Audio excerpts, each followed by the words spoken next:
We're also following this right now. Debates and court orders over school policies on the rights of parents and transgender children. Today, a Southern California court issued a temporary restraining order halting the district from moving forward with its policy to notify parents if their child is transgender. Now other school districts are considering it, including some in our area. We have team coverage on the topic today. KCRA 3's Ashley Zavala at the state capitol with how lawmakers are responding to that restraining order. But first, we begin with KCRA 3's Leanne Denyer in Rockland. And Leanne, that district could vote on this exact policy tonight, right?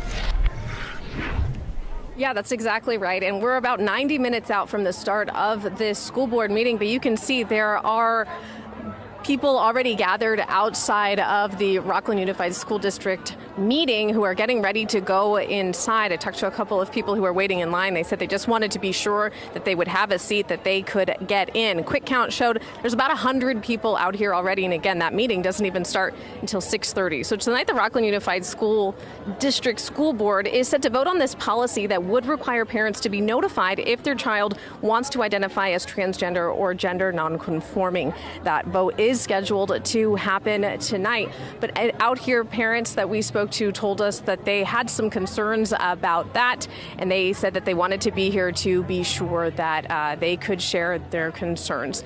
Out here now, we're seeing there are signs, there are flags, there's music playing, and again, the meeting, doesn't even get started until 6:30. So we're going to be here, we're going to be talking with parents and talking with Rockland officials to bring you the latest on what is happening in our community. In Rockland, Leanne Denyer, KCRA 3 News. Leanne, thank you so much for the live report. Rockland Unified isn't the only district in our area considering this type of policy. According to the Buckeye Union School District's website, tonight they'll discuss the same parental notification policy the Chino Unified School District adopted. According to the agenda, the item was requested by Todd White, the chairman for the El Dorado County Republican Party.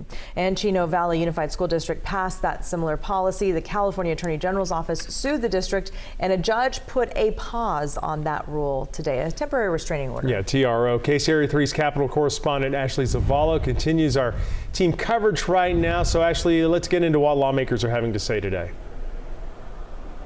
Golston and Lisa, Democratic state leaders are encouraged by that move that was made by the San Bernardino County Superior Court, implementing that temporary restraining order against Chino Valley Unified School District that had that policy. California's Attorney General Rob Bonta argued that the policy was discriminatory against children who identify as transgender or nonconforming, and noted that it violated the state's civil rights laws. Now, Bonta released a statement saying, in part, while this fight is far from over, today's ruling takes a significant step towards ensuring the physical, mental, and emotional well-being of transgender and gender nonconforming students. Meanwhile, at the state capitol today, lawmakers in the assembly voted to establish the nation's first ever Transgender History Month.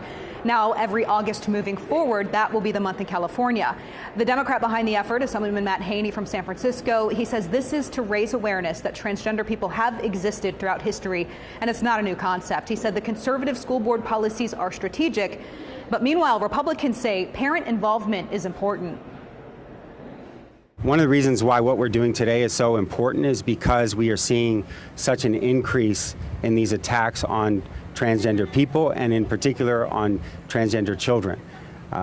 This has been a strategy to introduce these kind of policies all over the country, including here in California, that attack trans children. The Democrats would love nothing more than make this an anti-trans issue. We are not anti-trans. It's nothing to do with the trans community. This has to do with looking out for what's the best well-being of children. Okay, we have kids of all ages, 5, 6, 7 years old. If they're experiencing an identity crisis or they're going through something, they need their parents to support them through that delicate and complicated time in their life, not to exclude the parent. Now, Democratic state lawmakers last month were working on a proposed state law to clarify and confront this issue, but that effort has ultimately been halted now as they stand by and watch and see how the courts decide. Reporting live here at the state capitol, Ashley Zavala, KCRA 3 News. Ashley, thank you. It is not clear yet how long the court's order against Chino Valley will last. A hearing on the issue is scheduled for next month on October 13th. 4 other school districts have either already passed the same policy or are considering it. And while this order doesn't affect any of those districts, any final decision on this could.